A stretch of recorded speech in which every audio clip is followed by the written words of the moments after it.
Nick Smith. Adventure level 9. Human. American. We made our way through the village as the early morning sun tried his best to drive away the chill. As we approached the Adventurers Guild, Yini and Nomura ran up to greet us.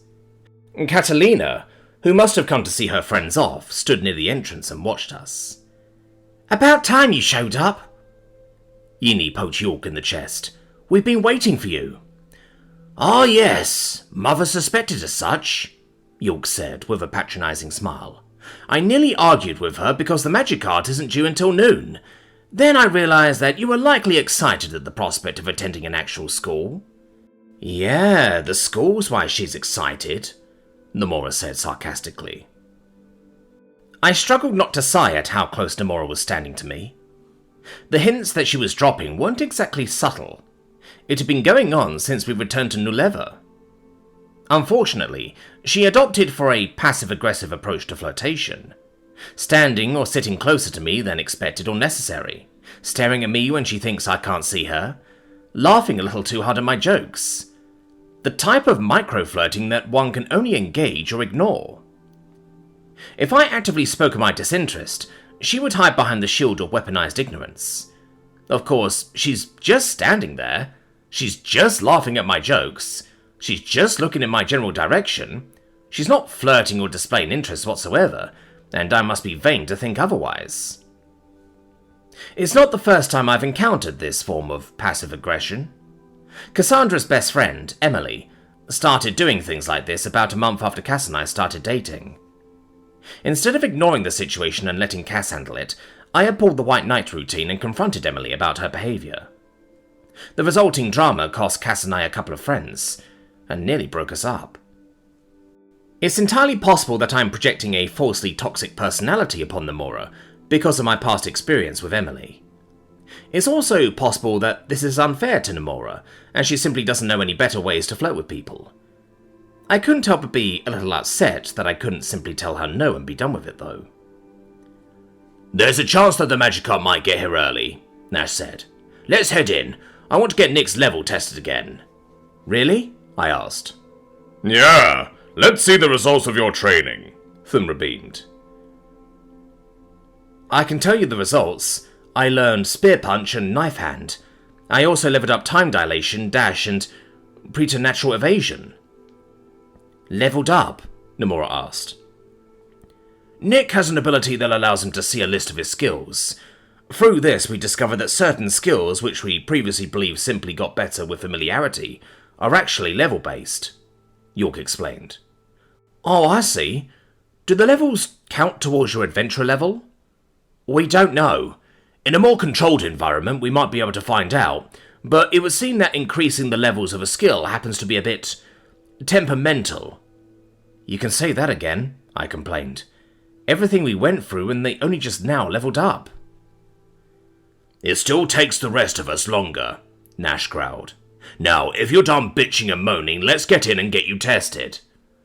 "But what if I'm not done bitching and moaning?" I asked with a grin.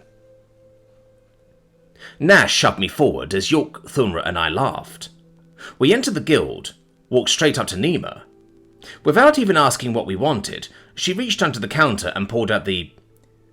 "You know, I just realised that I don't even know what this thing is called," I said, gesturing toward the box. York, Nash and Thumra shared a glance but remained silent. The type of silence that indicated ignorance, which made me feel a lot better about waiting this long to ask.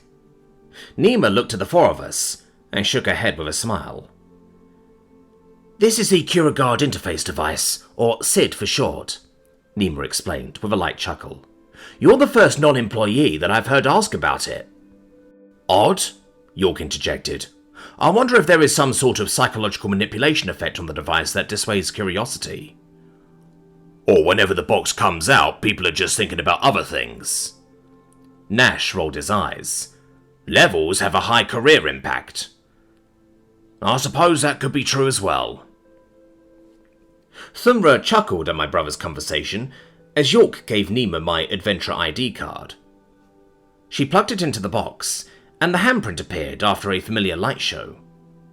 I stilled myself, the memory of nearly being killed by this damn thing fresh in my mind, and placed my hand on the light. Instead of a searing pain, a light tingle passed through my hand, and I breathed a sigh of relief. A moment later, the status screen changed slightly. Not knowing what it said, I glanced between York and Nima. York looked like he was stifling a laugh. "Well, I'll be damned. Level 11! Thumra said loudly, clapping me on the back. 2 levels? Yinny asked, shocked. Nash growled, "Son of a bit!" "Careful!" York interrupted, still struggling to keep his composure. "Mum adopted him, remember?" "Oh, shut up. You know what I mean." "What's the problem?" Thumra asked. "He's been working just as hard as the rest of us." "That's the problem," Nash sighed. "He's working as hard as we are, but gaining new skills, spells, and levels much faster than we can. It's frustrating." "Oh, sure, I get where you're coming from. But there's a couple of things to take into account here. First off, he ain't the same species as we are. Maybe that's why he's got an advantage. Or maybe that advantage comes with some disadvantages that we don't know yet. Second, he may not have to work as long as you, but he's gotta work just as hard, so it ain't like he's getting these levels for free. Third, you aren't in competition. His strength boosts your own," Thumra explained with a shrug. "I can see the view from your hill, but I think you're looking in the wrong direction." Nash scowled, then looked at Nima, who was nodding sagely in agreement with Thunra. We stood in silence for a moment, as Nash processed everything. Finally, he let out a big sigh. "I guess you're right." He shook his head. "I'm probably just upset that it took so damn long for me to get to this point." "And what do we do when we're in the wrong?" Nima asked patronizingly. Sorry, Nick," he said quietly. "Did you say something, darling?" "Please accept my humblest apologies for taking my frustrations out on you, Nick," he said, at a level of volume that could only be described as sarcastic. "I hope that one day I can be granted the boon of your forgiveness." "That's better," Nima smiled, with an equal measure of sarcasm. Nima gave me my ID, and I absent-mindedly passed it back to York. It had finally happened. I caught up to Nash in levels. Does that mean I'm as strong as he is? His size alone made that difficult to believe. "Let's grab a place to sit before it fills up in here," Thumra suggested. "Anyone want breakfast? My treat." The girls quickly agreed, and we picked one of the large tables to sit at. My mind barely registered that it was the very same one we had chosen to sit at the night Nash had made a fool of himself by proposing to Nima. I was so preoccupied that I almost didn't notice that Namora had once again chosen the seat to my right as well. Nash and I were both level 11. Not that I would have to, but I doubted that I could actually take him in a fight. My burly brother definitely had more fighting experience than I did, and even after all my training and leveling up, I felt like if I didn't get a lucky shot in, he'd wipe the floor with me. Even York would probably wreck me if it came down to it. The power of my spells weren't anything to scoff at, but the variety that York can use would likely give him the win in the Duel of Magic. He probably has spells that would give him the win, even if I were to use my physical advantage against him. So then, what's the point of the levels exactly? I'm 4 levels above York and doubt my ability to beat him. I'm the same level as Nash, but not even close to his equal in a fight. Yet Thunra, being several levels above my own, could also wipe the floor with all 3 of us in a real fight without even breaking a sweat. I had seen people place importance on levels. They even had phrases like over 10s and over 20s, denoting an obvious difference between the two. Yet here I sat, a brand new over 10 who didn't really notice a difference in my actual ability to fight. Maybe Nash was right to be upset. He was definitely right about one thing, though. I put in work, but it had come easier to me than it had to him. He had actually been forced to put his life at risk to gain the skills and experience that he has. I had gained most of mine in training. I absent-mindedly listened to the conversation around me. The girls were talking about their hopes for the school, and York was desperately trying to temper their expectations and then back to reality. Nash and Thunra were barely listening, seemingly focused on me. You know, Nick, you've done real good with your training. Thunra interrupted the girls, who quickly fell silent. Maybe you got an advantage being a human. Maybe you don't.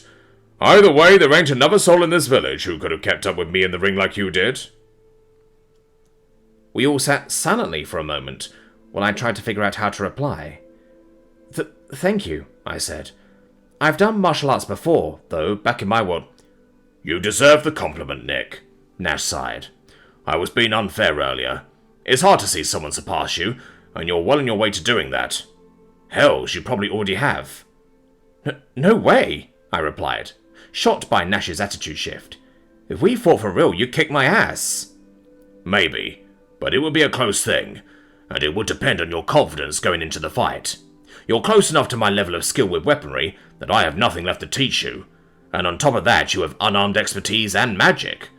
You think that after your training with Thunra, I can still take you in a fistfight? Are you saying you can't? Of course not. Not if you put any sort of effort into it. Sure, I know how to throw a punch and deflect, but I don't have any skills that will let me keep up with you or Thunra. Then there's the magic thing. I can't do magic at all. Not a single fucking spell. And I've learned the hard way from sparring with York that magic isn't something to scoff at. He's right, Thunra added. If a sword gets a spell off before you get close enough to engage them, you'll be lucky to live through the experience. Yeah, and on top of that, you're about to be on your way to hone your skills in magic, Nash said. It probably won't be long before you no longer need York and I for combat support. We'll still accompany you, though, York chuckled. Extra bodies are always a boon in a fight. Additionally, we know more about this world than you do. I don't know what to say, I replied. Thank you. Thunra, who was sitting to my left, clapped his massive hand onto my back. The group returned to their discussions, and I returned to my thoughts. A lot of the anxiety that had been building up in my gut had suddenly faded away, and I found myself finally feeling excited for what's to come. I wondered what the Magic Academy would be like. I'd seen a few movies and shows that featured similar settings, but the High Chief had made it sound like this one wasn't going to be nearly as grand as most of those were. I almost chuckled at the mental image of learning new and powerful spells in the back of a shed. Before I knew it, it was nearly noon. We left the guild and waited outside for the arrival of the magic cart. Not long after, a large, horseless carriage rolled up in front of the building. The wooden portions of the magic cart were painted dark green and had golden inlays that glimmered in the sun. 4 lanterns were installed on the top of the carriage, but they weren't lit. There was also a place for a driver, occupied by an orc in a scout uniform. "Magic cart for York and Nick," the driver announced. "That will be us," York said. "We would like to take 3 more with us. Is that acceptable?" "Yes, sir. Please board with your party. We will be leaving shortly." The driver hopped down, opened the door for us, then walked into the guild. I raised an eyebrow and Nash laughed. "Probably has to take a leak," he said. "All right, brothers. I won't be along to keep you out of trouble this time. Don't do anything that will make Mung kill you." "We won't," York replied, then grinned. "Probably."